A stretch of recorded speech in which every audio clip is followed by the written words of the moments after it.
xalaal inuu yahay iska dhaafe haddii aad bilowdid waxa waaye sida ugu yar meesha ugu yar haddaad ka bilowdid. Can you imagine? miska fikri kartaa bal waxa waaye ganacsi haddaad samaysid jannada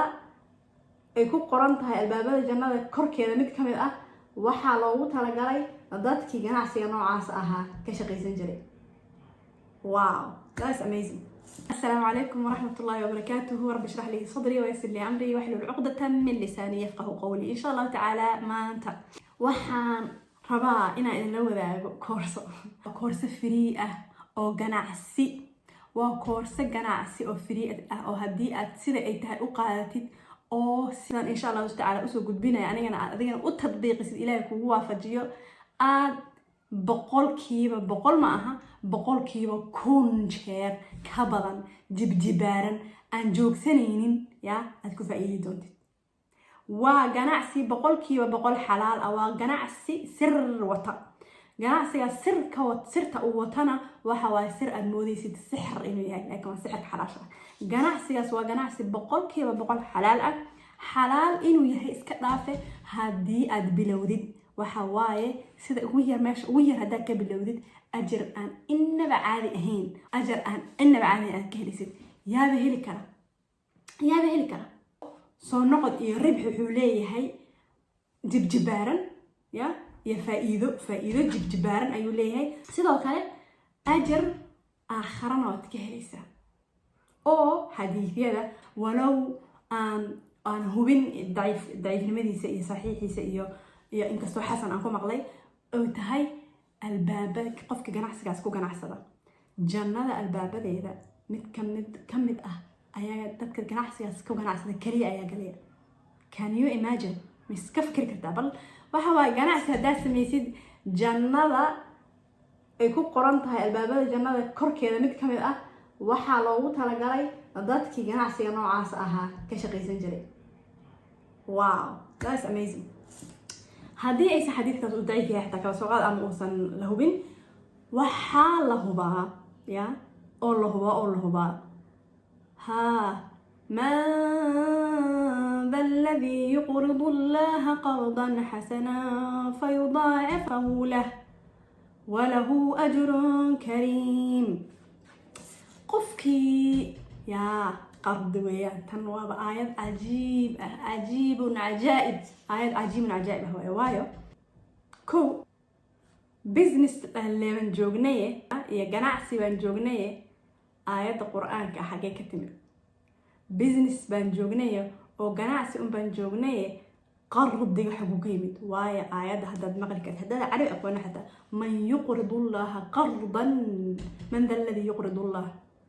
qardan hasanan qard hasan laakiin bishart waa inuu hasan hada hasan qardi ah dayn qofkeeba abu ilaahi subhanahu wa ta'ala yiri dayminaya ilaahi subhanahu wa ta'ala dayminaya laakiin ilaahi u baahan yahay dayn wanaagsan yaa ilaahay dayminaya oo uu u jibjibaara. This is what I was coming at. u jibjibaara baa leeyahay maaha hal jibaar maaha laba jibaar maaha boqol jibaar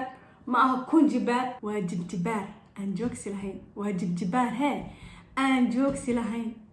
okay aayadaas tan waxay isdul taagna bal marka ilaahay subhanahu wa ta'ala markuu nala hadlayo oo nagu guubaabinayo in aan qardiga laga hadlayo waxa weeye waa صدقنا وين نوعية بدن تهي إن شاء الله تعالى أنا 10 قداشي ساعين كسو تفاصيل دونا وين إيمان دون تاي داو ولا لنا ولا لها إن شاء الله تعالى وحواي قرضي صدقة أيا لولا جدا صدقة أيا لولا جدا صدقة مركز ليه هنا معناه هذا ما هي إنه حوليه معناه هذا ما هي إنه العقد هكلية معناه هذا ما هي إنه يهوح يعني الأرك كرو معها حسب صدقة وحويا ويبلارنتها وين نوعية بدن لكن أنت أنا تاسوسي جدا إلهي سبحانه وتعالى مركو ونليه ونوجو بابينه إنا وحصل قيسنا نصيده ونولا هذا يوفي صار because إلهي سبحانه وتعالى هو أجي هاي بني آدم كمخلوق يسوي أجي هاي سأفكرين وأجي هاي وحاس له إنه أجي all of it سما so therefore روح إلهي يري يقرض الله قرضا حسنا لا حول ولا قوة إلا بالله. يا إلهي دايمني واي هدي لقوله كان مقصو هيستا أبايي هذا يقول تراهدي إيه كان السي هذا يقول تراهدي ويكون كلا فوضحي kan ma kuu soo haystaa haddii aan kugu dhaho adaa igu tirahdid way ii fududahay inaan ku dhaho haa dhib mana qaado hayso intaa rabta soo hayso. haddaan se igu tirahdid kan isii waxaa laga yaabaa inaan xoogaa la lexe jecloodo halkaas aan dhigto aan dhaho dee kan soo ma aha wallaahi runtii you know iska ya inaan xoogaa la lexe jecloodo laga yaaba bimacna alkalima. ilaahay subxaana watacaala marka wuxuu nagu leeyahay idaymiya war yaa idayminaya war hooy dadow yaa idayminaya buu leeyahay ilaahay subxaana watacaala dayn wanaagsan weliba yaa idayminaya intuu idaymiyo wax aan kasoo daba hadlaynin idayminayo oo igu hadlaynaya aniga oo idhahaya ilaahayow adaan kuu dhiibtay. nabi calay sala salaam xadiidkii Caaisha radiyallahu anha markuu ku yidhi neefkii la qalay intee ayaa noo hartay ay ku tiri hal jeeni baa noo haray maalan ya hal lug hal garab hal whatever hal cudud baa noo haray hal waslad baa noo hartay ay ku tiri uu rasuulka calayhi salaatu wasalaam ku yidhi hal waslad ya ayaa calashaan taasaa nagu hartay bimacnaa inaan la baxna ayay iyadana ahayd bimacnaa hal waslad ayaa naga baaqatay ayuu yidhi rasuulullah calayhi salaatu wasalaam inaan wada bixinay ahayd. ilaahi subxaana watacaala marka uu nagu guubaabinayo inaan sadaqaysano wax wuxuuna leeyahay annagoona kasoo daba hadlayna oon dhahaynin goormaa waxaad iisoo celinaysaa goormaa isiinaysaa waan u baahanahay anaa kaa daran adoo isdhihin waxaas haa waa kanaa intaa ratidna hayso. qofka saas sameeya oo bilaa hadal u dhaha hoo oo soo hayso hoo oo ciddaa doontid sii hoo oo haddaad soo celin weydidna waa soo celin kari weydidna it's okay it's on me it's on the house. qofkaas ayuu ilaahi subxaana watacaala wuxuu u ballan qaaday yaa waa sadaqa waxa waaye qard xasan weeyaane wuxuu u ballan qaaday yaa fa yudaacaf lahu waxaas aad dayntaas aad la baxday oon kasoo daba hadlay ya ayaa dicfan mudaacafatin adcaaf ya fa yudaacafahu lahu baa leeyahy lama oran fa yudaacafa lahu 7 adcaaf 70 dicfa anaa qaarkood 70 dicfa waa ku qoran. marka sidee bay ganacsi u tahay ganacsi weli maaha isdhehaysa waa ganacsiga kana ugu fiican ugu ballaaran weliba waayo nabi calayhi salaatu wasalaam wuxuu yidhi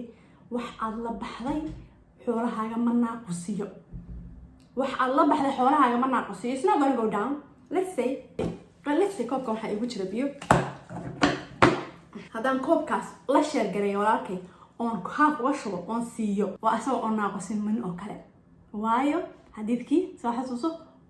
aduu ku yaalaa meel. amaa fi dunya hadii dunya adduunkan aan joogno ayaa lagu siinayaa asagoo jibbaaran ama aakharo ayuu kugu segayaa asaga oo dee markhaati ku ahoo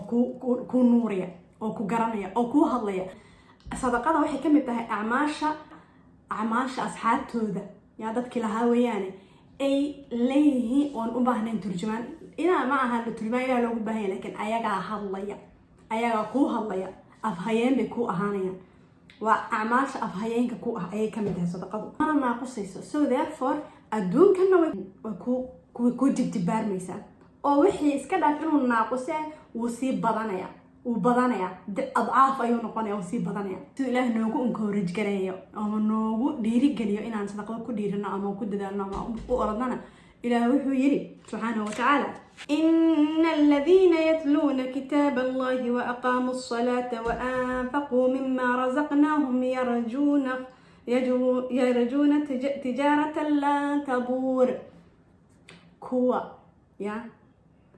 أخرنا كتابك إلهي وصلاتنا الصغي وأقاموا الصلاة صلاتنا الصغي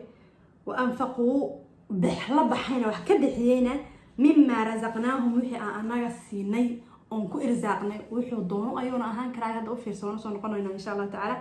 mimma razaqnaahum wixii aan ku quudinaya wax kala baxay waxa ay rajaynayaan buu Ilaahay subxaanahu wa ta'ala leeyahay tijaaratan lan tabuur ayuu Ilaahay subxaanahu wa ta'ala ay rajaynayaan maxaa waa tijaaratan lan tabuur marka tijaaratan lan tabuur waxa waaye ganacsi aan bakhsaynin ganacsi aan fasaadaynin ganacsi aan halaabaynin ganacsi aan khasaaraynin ayay rajaynayaan wayna helayaan of course. what do you think marka what do you think what do you think maxay kula tahay marka ilaahay subxaanahu wa tacaala ayaa ballan qaaday inay dacfan mudaacafa tahay adcaaf fayudaacafu lahu baa lagugu yiri lama xadidin lama koobin inta adcaafta la sameynayo maaha inuu ilaahay u waayey hadalkeeda subxaanahu wa tacaala marka haddaan ka hadalno fawaa'idda sadaqada ay leedahay haddii aan ka hadalno fawaa'idda sadaqada ay leedahay kow waa lataan soo dhahnay barako ayaa la socota labo waxaa la socota dembiyadaada ayay kaa dhaqdaa sida ugu fudud oo dembi aad gashay aad uga toobad keentid waxaa waaye ado oo xoolo la baxa ado oo wax la baxa adiga oo wax sadaqaysta weeyaan sida ugu fudud oo ya caafimaad ilaahay ku weydiisatid oo caafimaad haddaad xanuunsan tahay ilaahay subxaana wa tacaala inuu caafimaadkaaga kuu soo celiyo aad ilaahay ku weydiisatid waxa weeyaan sida ugu fudud iyadana waa adigoo sadaqa la baxa waa jawaabta to everything sadaqada اللهم صل وسلم وبارك على سيدنا محمد وعلى اله وصحبه مراد هدا leedahay iyo dan hada leedahay iyo hada rabto inuu wax ku fulaan sida ugu fudud oo lagu heli karo taas maxaa waaye waa adiga oo wax la bax acmaashu ilaahay ugu jecel yahay waa acmaasha dadka kale ah wax ugu taraysid sidaas awgeed sadaqadu ma aha inay tahay wax la siiyo of course inaad karb qof mu'min ah oo gaajaysan ama baahan sadaqadu gaar xataa ku baxda ala fikra gaajaysan aad siisid ama aad ka fujisid waa waxa ugu fiican laakiinse let's say qofkan maba u baahna xoolo lacag ma u baahna ilaahay lacag qani uu ka dhigay laakiin meel kale uu ka baahan yahay mushkilo kala haysata ka caawiya dadku awood dad ku dhaantid adiga laga yaabaa inaad lacag haysanin xoolo aad haysanin caawi qofka ugu faa'iidada helitaankeeda ugu faa'iidada badan waxa weeyaan qofka wuxuu asaga u xubban leh ayad qur'aan suurat al-baqara ku jirta waxay ahayd ay ayaga oo kuwa la baxa xoolahooda ayagoo jecel ayagoo u qaba ayagoo kuwa la baxa ayaa ka sii ajar badan kuwa kale kuwa adigoo haysanin haddaadan haysanin xabad rooti ah haddaad haysatid oo kala goysid jabkan walaalka aad siisid kaas ayaa ka ajar badan kan ya asagu intuu lacag badan haysto in yar la baxa in yar oo kamid ah la baxa still ajarkiisa kaas wuu leeyahay laakiin keebaa baraka badan keebaa ajar badan keebaa faa'iido badan keebaa wax soo noqodkeeda ka ay badan tahay waxaa waaye ka adiga oo jacayl u qaba siiya sadaqada sidoo kale dadka ay ku baxda haddaan ka hadalna haddaba dadka ay sadaqada ku baxda waxaa waaye qof kastoo baahan way ku baxdaa laakiin dadka ay aadka uga sii baxda waxaa waaye al aqrabuun kuwa kuu dhow ya kuwa kuugu dhow kuwa masaakiinta ah kuwa maxaan ku radaa dadka agoonta ah dadka masaakiinta alwaalidayn ya waalidiinta iyo kuwa kuu dhow iyo masaakiinta iyo agoonta iyo masaakiinta kuwa kuu dhowna waxaa layiri weliba waxaa uga sii daran sirta halkan ku jirta fiiriya kuwa kuu dhow oo haddana idan cilaaqad saa usii fiican aydan haysanin waayo sadaqadu not only inay baahidii karabkii walwalka ma fujisee xiriirka ayay wanaajisaa silatu raximka ayay wanaajisaa waxyaabahaasoo dhanna godkii aan ka hadli jirnay ayay buuxinayaan waxyaabahaasoo dhanna ruuxda ayay taqdiyo u sameynayaan ruuxda ayay quudinayaan ruuxda ayay waxayna kaa caawinayaan ruuxdaada markay quudkaas heshana walaalayaalow waxay kaa caawinaysaa inaad qof mucazaz mukaram ah oo si fiican u taagan inaad noqotid ayay kaa caawinaysaa sadaqadana si sir ahna waxaa u sadaqaysan karnaa si calan ah oo qof walba uu ogyahay bannaan oo loo jeedo oo buunbuunis ahna waa u sadaqaysan karnaa labadaba way bannaan tahay waxaana fiican ka aad gacanta hoosgeysa midagtaada iyo dexdaada ay siis ogeyn sida soomaalida tiraahdo